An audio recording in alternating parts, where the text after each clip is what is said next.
আপনি কি করতে চান এটা হিডেন রাখেন। আপনি যদি বড় কিছু করতে চান তাহলে এটা কি করে রাখেন, গোপন করে রাখেন, এটা ডিসক্লোজ করেন না। ডিসক্লোজ করা মানে কি, আর করতে পারবেন না কাজটা, বলার দরকার নাই। অনেক বড় স্বপ্ন, এটা গোপন করে রাখেন। অ্যাকশনস স্পিক লাউডার দেন ওয়ার্ডস বলা হয় না, কাজ করে দেখেন। মুখে বলা একদল লোকের অভ্যাসে পরিণত হয়েছে, মোকাবেলা এটা মুনাফিকের কাজ। আর মুনাফিক তো কাম করে না, কারণ কথা কয়। ইয়াকুলুনা বিআফওয়াহিম মা লাইসা ফি কুলুবিহিম। অতএব কেবল ইসলাম প্ল্যান প্ল্যান প্ল্যান এতে বিশ্বাস করে না। কেবল তুমি কি করো, পরিকল্পনা করো, ইসলাম এতে বিশ্বাস করে। ইসলাম বলে করো, কাজ করো, কাজ করো, এক পারফর্ম পারফর্ম পারফর্ম, কাজ করো, কাজ করো, কাজ করো। আমরা আমাদের সন্তানদের জন্য যেটা করি, ভেরি আনফরচুনেটলি, আমরা তাদেরকে কি দেই, কমফোর্ট দেওয়ার চেষ্টা করি, এডুকেশন দেওয়ার চেষ্টা করি, আমরা তাদেরকে বাড়িঘর দেওয়ার চেষ্টা করি, আমরা তাদেরকে ওই করবো সেই করবো ইত্যাদি ইত্যাদি। অনেকে তো ইমোশনাল হয়ে একেবারে চোখের পানি ফেলে দেয়। আমার ছোটবেলায় আমি কত কষ্ট করছি, আমার পোলা পায়েন যেন কষ্ট না করে, আছে কিনা এরকম? এরপরে দেখবেন এই কামই করে, আমার ছেলে মেয়ে যেন কষ্ট না করে, এই কারণে আমি কষ্ট করতে দিই না। আপনি কষ্ট করছেন দেখে আপনি বড় হয়েছেন, আপনার পোলাপান কষ্ট করবে না, অতএব এগুলো কি শয়তানের খাবারে পরিণত হবে। কারণ strong times make weak people. আপনি যখন খুব অর্থবৃত্তের মধ্যে থাকেন তখন আপনার সন্তানরা দুর্বল হয়ে যাবে। এটাই পৃথিবীব্যাপী কি, এটাই নিয়ম, এটাই আল্লাহ সুবহানাহু ওয়া তাআলার সুন্নাহ। আশাদ্দুন নাসি বালাআন আল আমবিয়াউ সুম্মা আল আমসাল ফাল আমসাল। রাসূল সাল্লাল্লাহু আলাইহি ওয়াসাল্লাম বলেছেন, বিপদ সবচেয়ে বেশি হয়েছে নবীদের, তারপরে যারা বেশি আল্লাহওয়ালা, তারপরে যারা বেশি আল্লাহওয়ালা। টাকা পয়সা কম থাকলেই মনে করেন না যে আমি তো খুবই খারাপ অবস্থায় আছি, এটা মনে করার কোনো কারণ নাই। আল্লাহ তাআলা আপনার জন্য বড় কিছু ব্যবস্থা করে গেছেন, কেবল নিজের লক্ষ্যে এগিয়ে যেতে হবে। ইউসুফ আলাইহিস সালাম একটা স্বপ্ন দেখেছেন, আপনার স্বপ্ন কি বলেন? নিশ্চয়ই একটা স্বপ্ন থাকা উচিত, এবং that is to be positive. যে ইয়াংরা যারা আছেন তাদের স্বপ্ন কি, আপনার সন্তানদের স্বপ্ন কি, আপনি কি তাদের সাথে স্বপ্নে আলোচনা করেন কিনা? তোমার বাবা এরকম হওয়া উচিত, তোমাকে দেখে, তোমাকে নিয়ে আমি এরকম স্বপ্ন দেখতে চাই, বা তোমাকে আমি এরকম একটা জায়গা দেখতে চাই, এটা বলতে হবে ওদের কাছে, এই ঘটনাগুলো বলতে হবে, তাইলে ওরা স্বপ্ন দেখা শিখবে। ইউসুফ আলাইহিস সালাম এসে বলছেন, বাবা এবার তাকে কি বললেন, ভাইদের কাছে এই কথা বইলো না। কেন? ভাইদের, ওনার তো নবীরই তো ছেলে। ভাইদের কাছে লা তাখসুস রুইয়াকা আলা ইখওয়াতিকা ফায়াকিদু লাকা কাইদা। তাহলে তোমার ব্যাপারে তার কোন একটা চক্রান্ত ষড়যন্ত্র করতে পারে। এটা খুবই গুরুত্বপূর্ণ একটা জিনিস প্রিয় ভাইরা। আমাদের দেখবেন একদল লোক আছে, কি করব না করবো এটার খবর নাই, কিন্তু এমনি ফেসবুকে বিশাল বড় একটা লিস্ট, আগামী বছর আমি এইটা করব। ও কিয়ামত পর্যন্ত থাকলে, বেঁচে থাকলে এই কথা বলতে পারবে, এই কাজ করতে পারবে না। বুঝতে পেরেছেন? আপনি কোনো প্রকাশ করে দিলে আপনি ওই কাজটি আর করতে পারবেন না। তখন কে যে শত্রু হয়ে যাবে, ইউ নেভার নো, আপনি জানেন না। এমনকি আপনার একেবারে ভেরি মাচ সিবলিংস, আপনার ভাই এবং বোনেরা আপনার বিরোধিতায় চলে যেতে পারে। কারণ মানুষের জন্মগত একটা সমস্যা কি, এনভি। এনভি মানে হচ্ছে মানুষকে কি করা, অন্য কাউকে ঈর্ষা করা। এই পৃথিবীতে সর্বপ্রথম যে অপরাধ হয়েছে মানব ইতিহাসে, সেই অপরাধটার নাম কি? ঈর্ষা, হিংসা, তাই না? কে করছে কাকে? হ্যাঁ, ভাই ভাইকে করেছে। এরও আগে হয়েছে, আদম আলাইহিস সালামকে করছে কে? শয়তান। আদম আলাইহিস সালাম করেছে, আদমকে এত সম্মান, ওয়ালাকাদ কাররামনা বানি আদম। আদম মানে ইবলিসের, তার একটা প্রত্যাশা ছিল আমি জিনদের সর্দার, অতএব আমি যদি কারো সেজদা করা লাগে তাহলে আমার সেজদা করবে, আমি এত ইবাদত করি, আমি এই করি সেই করি। কিন্তু হঠাৎ করে আদমের আজকে বানাইলো, বানায় কয় তোমরা তারে সেজদা করো। কেমন কথা হইলো? না, আমি সেজদা করতে পারবো না। আবা ওয়াস্তাকবারা ওয়া কানা মিনাল কাফিরিন। আবা, সে অস্বীকার করেছে। অস্বীকারের মধ্যে কি আছে? ঈর্ষা আছে। কারণ সে বলেছে আপনি আমারে বানাইলেন আগুন দিয়ে, আর তারে বানাইছেন মাটি দিয়ে, আমি কেন তারে সিজদা করব? Envy is there. যখন আপনি দেখবেন, যখন কেউ দেখে যে আপনি তার চেয়ে এগিয়ে গেছেন, তখন সে আপনাকে ঈর্ষা করবেই, তখন সে আপনাকে হিংসা করবেই। এটা মানুষের স্বভাবজাত। এটা এর মানুষ তো ফেরেশতা না যে মানুষের মধ্যে থেকে এটা আল্লাহ তাআলা দূর করে দেবেন। অথবা মানুষ তো এখন জান্নাতে নাই, দুনিয়াতে আছে। দুনিয়াতে একটা টেম্পটেশনের জায়গা। ওয়ানাজাআনা মা ফি সুদুরি মিন গিল্লিন ইখওয়ানান আলা সুররিন মুতাকাবিলিন। যখন জান্নাতে যাবে তখন হিংসা, বিদ্বেষ এগুলো সব আল্লাহ কি অন্তর থেকে এগুলো সব ঝেড়ে ফেলে দেবেন। কিন্তু দুনিয়াতে এগুলো সব আছে। এবং মুসলমানরা, বিশেষ করে নামাজিরা, মসজিদে যারা আসে, যারা দাড়ি টুপি রাখে, এদের অধিকাংশ জাহান্নামে যাবে কেবল হিংসার কারণে। বুঝেন নাই? মুসলমান দেখবেন নামাজি আপনার পাশে দাঁড়িয়ে নামাজ পড়তেছে, কিন্তু আপনার হিংসা করতেছে ভিতরে ভিতরে, সে জানেও না। রাসূল সাল্লাল্লাহু আলাইহি ওয়াসাল্লাম বলেছেন যে দাব্বা ইলাইকুম দাবু আল উমামি ক্বাবলাকুম আল হাসাদ ওয়াল বাগদা। অন্যান্য জাতিগুলো যেই কারণে ধ্বংস হয়ে গেছে, এগুলো তোমাদের দিকে ধেয়ে ধেয়ে আসতেছে। এগুলো হচ্ছে আল হাসাদ, ঈর্ষা। অতএব ঈর্ষা করবে অন্য, তোমার এটা কাউকে বলার দরকার নেই, তুমি বইল না। এছাড়াও বাবা হিসাবে তিনি তো দেখেছেন যে তার পরিবারের অন্যান্য সন্তানদের তাদের অবিডিয়েন্স এবং এই সন্তানের অবিডিয়েন্স কতটুকু, এই সন্তান অবিডিয়েন্স একটু বেশি, অতএব তাকে কেউ হিংসা করতেই পারে। এবং আপনাদের আশপাশে দেখবেন ভাই বোনের মধ্যে ঝগড়া বিবাদ গ্যাঞ্জাম এরকম আপনাদের সমাজে তো নাই, তাই না? আপনাদের আশপাশে এরকম কোন ঘটনা আছে নাকি? বরং এই পৃথিবীতে সর্বপ্রথম হত্যাকাণ্ড ঘটছে কে? ভাই ভাই না? আল্লাহ সুবহানাহু বলেছেন যে নাবা আবনাই আদম বিল হক ইয ক্বাররাবা কুরবানান ফাতুকবিলা মিন আহাদিহিমা ওয়া লাম ইউতাকাব্বাল মিনাল আখার ক্বালা লাআকতুলান্নাকা ক্বালা ইন্নামা ইয়াতাকাব্বালুল্লাহু মিনাল মুত্তাকিন। তোমার কুরবানি কেন কবুল হলো? আমি তোমার হত্যা করব। এবার হাবিল বললেন ইন্নামা ইয়াতাকাব্বালুল্লাহু মিনাল মুত্তাকিন, আমার দোষ কি? আল্লাহ তাআলা যে মুত্তাকি তারটা কবুল করে। লাইম বাসাত্তা ইলাইয়া ইয়াদাকা লিতাকতুলানি মা আনা বিবাসিতি ইয়াদিয়া ইলাইকা লিআকতুলাক ইন্নী আখাফুল্লাহ রাব্বাল আলামিন। তুমি আমার হত্যা করতে চাইলে আমি তোমার কিছুই করব না। ভাই ভাইদের মধ্যে তো প্রবলেম থাকতে পারে। এবং আমি দুই নবীর মানে কথা বলছি। আদম আলাইহিস সালাম প্রথম নবী, তার দুই সন্তানের কথা বলছি, এবং ইসহাক আলাইহিস সালাম কথা বলছি, ইয়াকুব আলাইহিস সালাম কথা বলছি। প্রিয় ভাইরা বোনেরা, আমাদেরকে পরিবারের এনভায়রনমেন্টটাকে খুব সতর্কতার সাথে পিতা এবং মাতা হিসেবে আপনাকে সতর্ক দৃষ্টি রাখতে হবে। আপনার বাচ্চাদের প্রবণতা কি, যদি এটা আপনি না রাখতে পারেন, আপনার সন্তান কোন সন্তানের মধ্যে কি প্রবণতা আছে, তাইলে এগুলো গরু ছাগলই হইব। গরু ছাগলের মধ্যে তো আর কারো দৃষ্টিভঙ্গি নাই। গরু ছাগল বাচ্চা জন্ম দেওয়ার পরে এরপরে কোন খবর রাখে নাকি? অন্যান্য প্রাণীরা খবর রাখে না, কিন্তু সন্তান মানব জাতির এটা খবর রাখতে হয়। ও কি করছে, ওর টেন্ডেন্সিটা কি, ওর মধ্যে কি কাজ করে কি, তার মধ্যে তার ভেতরে কোন কোন ইস্যু কাজ করে, এগুলো তার অবশ্যই আপনাকে ভালো করে বুঝতে হবে। এরপরে সর্বোপরি আছে কি? শয়তান, ইন্না শাইতানা লিল ইনসানি আদুউম মুবিন। শয়তান কিন্তু আছে বাবা, তুমি কথা বইলো না। কিন্তু তিনি কি করলেন? ভাইদের কাছে উনি বলে দিয়েছেন গল্প। সেই ঘটনা যদি কোরআন বলে না, কিন্তু বলে দিয়েছেন তিনি। বলে দেওয়ার পর এবার ভাইরা তাকে নিয়ে প্লট ডিজাইন, ষড়যন্ত্র চক্রান্ত করা শুরু করে দিল। এবার তারা নিজেরা একটা অভিযোগ উপস্থাপন করেছে। অভিযোগটা কি? অভিযোগটা হলো যে ইউসুফ, অবশ্যই ইউসুফ ও আখু এবং তার ভাই, অর্থাৎ ছোট দুইজন, লাস্ট দুইজন, সবচেয়ে ছোট জনের নাম কি? বেনিয়ামিন, যাকে বলে ওরা বেনজামিন। বেনিয়ামিন এবং 11তম জনের নাম কি? ইউসুফ। এই দুইজন, ইউসুফ এবং তার ভাই, কারণ এখানে দুই মা কয়জন? দুইজন। ইউসুফ এবং তার ভাই আলাইহিমুসসালাম, এই দুজন মা এক আলাদা, আর ওনাদের মা আলাদা, বাকি 10 জনের মা আলাদা। তো বলেছে যে ইউসুফ এবং তার ভাই আহাব্বু ইলা আবিনা মিন্না, আমাদের চেয়ে তুলনামূলক বাবা তাকে বেশি ভালোবাসে।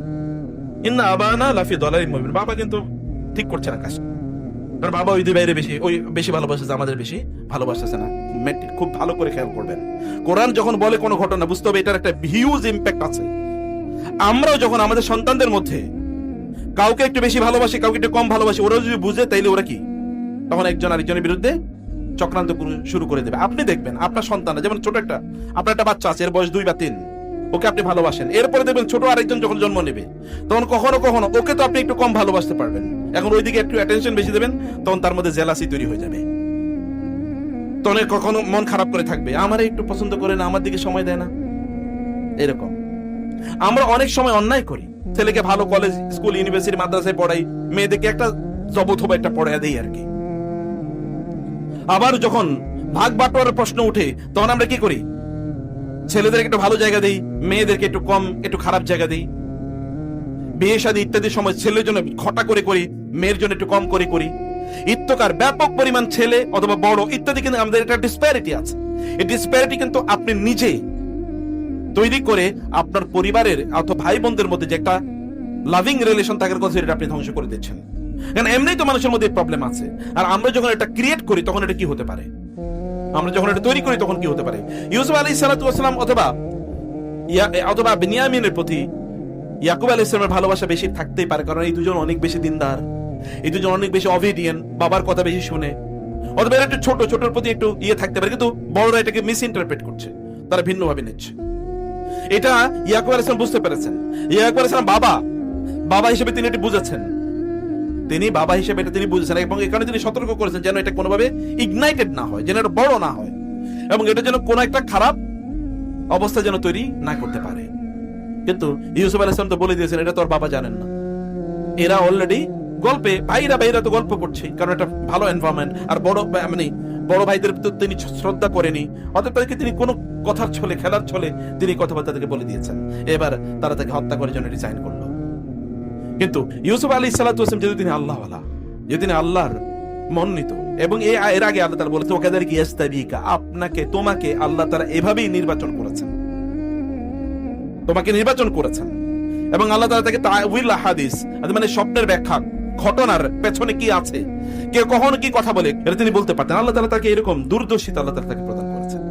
এটা একটা যোগ্যতা, এই যোগ্যতা তার ছিল। আমাদের ইয়াংদের কি আছে বলেন? আপনার কি দক্ষতা আছে, কি যোগ্যতা আছে, কি স্কিল আছে, যেটা দিয়ে আপনি মানুষের সার্ভ করবেন,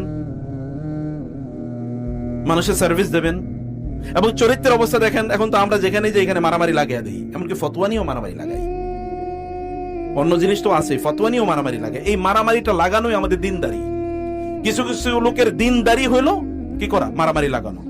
অমুক ছবি দিয়ে ক্রস, অমুকের কথা শোনা যাবে না, অমুকের ফলো করা যাবে না। ট্রুথ এক্সপোজ নাম দিয়ে একদল ইয়াং পোলা পাইন, আল্লাহ রাসূল বলেছেন যাদের, তারা হবে কি আহদাসুল আসনান, মাত্র দাঁত বাইর হইছে, মাত্র দাড়ি গজাইছে, এরাই এখন মহাপণ্ডিত। অমুকের কথা শোনা যাবে না, অমুকে এই অমুকেতেই সে মাত্র এর মধ্যে 2-3টা লেকচার শুনছে অথবা 2-3টা বই পড়ছে, এতটুকুই শেষ। এরপরে এখন উনি মহা মুজতাহিদ, এখন তিনি ফতোয়া দিয়ে বেড়ান। এখন কিন্তু ইউসুফ আলাইহিস সালামের চরিত্র দেখেন, ইয়াংরা ভালো করে বুঝে কখন মানুষ আবেদনে পড়ে যায়। মানুষের দুর্বলতার মুহূর্ত, সবচেয়ে দুর্বলতম মুহূর্ত যখন তারা যুবক যুবতী থাকে। কিন্তু সেই অবস্থায়ও তিনি এত একটা সেফ এনভায়রনমেন্টে থেকেও তিনি তার পবিত্রতাকে, চারিত্রিক পবিত্রতাকে কিভাবে তিনি রক্ষা করেছেন, সেখানেও তিনি তার নিজকে রক্ষা করে চলেছেন এত হিউজ একটা টেম্পটেশনাল এনভায়রনমেন্টে। আবার যখন তিনি কারাগারে নিক্ষিপ্ত হন, তখনও কিন্তু তিনি এমন আচরণ করেন, কারাগারে সবচেয়ে ভালো মানুষরা থাকে, তাই না দুনিয়ার? কি বুঝেন না আপনারা? কারাগারে তো সব আল্লাহওয়ালা, আল্লাহর নবীরা, ফেরেশতারা সব কারাগারে গিয়ে থাকে নাকি? কারাগারে সবচেয়ে খারাপ লোকেরাই থাকে। হ্যাঁ, যদি জালিমের কারাগার হয় তাহলে সেখানে কিছু ভালো মানুষও থাকতে পারে, কিন্তু সব ভালো মানুষ কি কারাগারে থাকে নাকি? নো। কারাগারে গিয়ে তিনি আচরণ কি করেছেন? এত বিপদ আপদের পর, এরপরে তো কি তার মাথা গরম হয়ে যাওয়ার কথা, তিনি অধৈর্য হয়ে যাওয়ার কথা, পাগল হয়ে যাওয়ার কথা। ভাইয়েরা হত্যা করার জন্য কূপে নিক্ষেপ করে, বাজারে গিয়ে তাকে বিক্রি করে দেয়া হয়। এরপরে আবার ওই নারী তাকে বিভিন্ন প্রলোভন করে, তারপরে আবার তার বিরুদ্ধে মিথ্যা অভিযোগ করা হয়, তাকে কারাগারে নিক্ষেপ করা হয়। কারাগারে 1-2 বছর না, বছরের পর বছর। সেখানে কারা বন্দী যারা আছে তারা তাকে এসে বলে, ইন্না নারাকা মিনাল মুহসিনিন, আপনি তো খুবই ভালো মানুষ। কিভাবে একটা মানুষ এতদিন পর্যন্ত ভালো থাকে? কিভাবে ভালো থাকে এতদিন পর্যন্ত? এটা তো লাইক অরফান, একেবারে একজন অরফানের মতো। অরফান মানে কি? এতিমের মতো, কারণ বাবা নাই, কোথায় সেই মা নাই, বহুদিন পর্যন্ত বাবা এবং মা থেকে সে অনেক অনেক দূরে। কি এমন শিক্ষা ছোটবেলায় পেলেন তিনি যে যেখানেই তিনি যান সেখানেই তিনি তার চরিত্রের সর্বোত্তম পরাকাষ্ঠা তিনি প্রদর্শন করছেন। কি পাচ্ছেন? আমাদের বাচ্চাদের কি করছি আমরা? ঘর থেকে বাইরে হইলে কি শয়তানের ট্র্যাপে পড়ে যায়। তো তিনিও তো শয়তানের ট্র্যাপে পড়তে পারতেন। ইন্না শায়তানা লাকুম আদুউম মুবিন, শয়তান তো স্পষ্ট শত্রু। শয়তানই তো বিভিন্ন জায়গায় তার জন্য বিপদের প্লট তৈরি করেছে। ভাইদেরকে তিনি বলেছেন, ইন্না শায়তানা কদ নাযাগা বাইনাই ওয়া বাইনা ইখওয়াতি, আমার এবং আমার ভাইদের মধ্যে মূল ফাটলটা ধরাইছে শয়তান। তিনি নিজেও বলছেন, ভাইয়েরও সেটা বুঝেছে। তো শয়তান তো সব জায়গায় আছে, কিন্তু আমাদের সন্তানদের ব্যাপারে আমরা কি নিশ্চিত? এমনকি ঘরেই যখন আছে তোরাই আমরা নিশ্চিত নাকি যে ওরা দিনের মধ্যে আছে কিনা, দিন প্র্যাকটিস করছে কিনা, সেটাকে আমরা আছি? আমরা কি নিশ্চিত করে বলতে পারি ও যখন একা থাকে তখন সে ডিভাইসে হারাম কোনো জায়গায় যায় না, ইন্টারনেটে হারাম কোনো সাইটে ঢুকে না, অথবা হারাম কারোর সাথে প্রাইভেট চ্যাট এসে যায় না, অথবা প্রাইভেট কোনো অ্যাকাউন্ট নাই যে অ্যাকাউন্টের মাধ্যমে সে কি হারাম কোন রিলেশন কারোর সাথে মেনটেন করছে? এটা আমরা বুঝতে পারছি? এটা আমরা জানি? কখনোই যায় না। কোন এক সময় তখন মাথায় হাত, হায় হায় এতদিন বুঝতে পারি না। কিন্তু ইউসুফকে তার বাবা আলাইহিস সালাম কি এমন শিক্ষা দিলেন যে বাবা বহু দূরে, কিন্তু বছরের পর বছর, যুগের পর যুগ তিনি ওই শিক্ষা এখনো ধারণ করে আছেন। সেখানে ইউসুফ আইয়ুহাস সিদ্দিক, লোকেরা এসে তাকে বলে, ইন্না নারাকা মিনাল মুহসিনিন, আপনি সবচেয়ে কি আপনি পরম সৎকর্মশীল, আবার ইউসুফ আইয়ুহ সিদ্দিক, হে পরম সত্যবাদী। মানে কি এমন শিক্ষা তিনি পেলেন? এরপরে একটা সিনেমা বা একটা নাটকে কি থাকে, শেষের দৃশ্যটা খুবই চমৎকার। নায়ক এসে সব ভিলেনে মেরে ফেলে, এরপরে তারা কি, এমনকি পরিবারেও যারা তার প্রতি অন্যায় করেছে তারা তখন নিহত হয়, আর ভালো মানুষগুলো সব থাইকা যায় সিনেমায়। কিন্তু এটা একটা ভিন্ন ধরনের নাটক, এটা একটা ভিন্ন ধরনের দৃশ্য, যেখানে সব ক্রিমিনালরা এসে আল্লাহর কাছে আত্মসমর্পণ করে এবং সবাই মিলে ভালো মানুষ হয়ে যায়। সবাই মিলে কি হয়ে গেছে? ভালো হয়ে গেছে না? এভরিওয়ান। এমনকি ওই যে আজিজের ঘরে যে নারীরা ছিল, আজিজের স্ত্রী সহ, এবং আজিজ মানে হচ্ছে গভর্নর, মিশরের গভর্নরের স্ত্রী, এবং ওইখানে যে নিসওয়া অর্থাৎ নারীরা ছিল, সে নারীরা সবাই এখন সব ভালো হয়ে গেছে। এমনকি ইউসুফের ভাইরা আলাইহিস সালাম তারাও সব ভালো হয়ে গেছে। এবং এই কথা তো বলাও হয় যে ইউসুফ আলাইহিস সালামের 12 ভাই, ইউসুফ আলাইহিস সালাম সহ সবাই কি ছিলেন? নবী ছিলেন। এই কথা বলা হয় না? তারা সবাই কি ছিলেন? পরে তারা নবী হয়েছেন, এরকম কথা তো বলে। এবং এই কারণে তো 12 গোত্র, মানে ইসরায়েল 12 গোত্র, এরকম একটা দাবি আছে। এটা তাফসীর শাস্ত্রে আছে, এটার কোনো অথেন্টিসিটি নাই বা কোনো প্রমাণ নাই, কিন্তু তারপরও মুফাসসিররা এরকম দাবিও তারা করেছেন। কমপক্ষে তারা তো পরে ভালো মানুষ হয়ে গেছেন। Everyone, none was killed. কেউ সেখানে মারা যায় না বোমের আঘাতে, অথবা কি পিস্তলের আঘাতে, অথবা মারামারিতে, কেউ সেখানে মারা যায় না। সবাই জীবিত এবং সবাই ভালো মানুষ, সবাই আল্লাহওয়ালা হয়ে গেছে। কি অসাধারণ একটি গল্প এবং ঘটনা। একজন মানুষ কিভাবে এত বিপদ আপদেও তিনি আপরাইট থাকেন, তিনি এতটা নৈতিক এবং চরিত্রবান তিনি থাকেন এত কিছু সত্ত্বেও, এবং এত সমস্যা কিভাবে তিনি ধৈর্য ধরে সংবরণ করেন। শুধু তাই না, ব্যাখ্যা, ঘটনার আড়ালে ঘটনা, আপনারা যেটা বলেন ঘটনার আড়ালে ঘটনা, অথবা কি behind the scene, behind the curtain, দৃশ্যের আড়ালেও কি রয়েছে? দৃশ্য রয়েছে। এই যে ইনসাইড স্টোরি, একেবারে ভেতরের গল্প, ঘটনার ইন্টারপ্রিটেশন, এটা কিন্তু একটা দক্ষতা, এটা স্কিল। এটা কি একটা স্কিল? তা'ওয়িলুল আহাদিস, হাদা তা'ওয়িলু রুইয়া মিন ক্বাবল।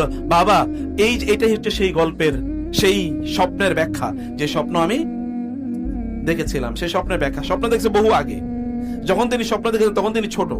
বাচ্চারা যেমন একটা কথা কয়েকবার বলে বাবা বাবা বাবা, ঠিক ইউসুফ আলাইহিস সালাম বলেছেন একই কথা, ইন্নী রাআইতু আহাদা আশারা কাওকাবাও ওয়াশ-শামসা ওয়াল কামার রাআইতুহুম।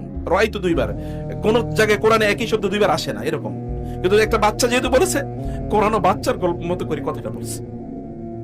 এটা হচ্ছে কোরআনের মুআজিজা। যখন কোরআন বলেছে তখন বাচ্চার মতো করে, বাবা দেখে জানো আমি দেখেছি, আমি কি দেখেছি জানো, এভাবে বলেছে যে আমি দেখেছি দুইবার, আমি দেখেছি সব আমার জন্য সিজদা করে। এবং ইউসুফ আলাইহিস সালাতু ওয়াস সালাম গোটা সূরাতে কেবলমাত্র কি, এখানে অনেকগুলো স্বপ্নের ব্যাখ্যা আছে, কমপক্ষে 3টা স্বপ্নে তো বিশাল ব্যাখ্যা আছে। একটা স্বপ্ন কার? তার নিজের। আরেকটা স্বপ্ন কার? আর একটা স্বপ্ন হলো ওই যে দুই কারাবন্দী, দুইজনের 2টা স্বপ্ন। এবং চতুর্থ স্বপ্নটা কার? বাদশার স্বপ্ন। দেখেন তো স্বপ্ন স্বপ্ন স্বপ্ন স্বপ্ন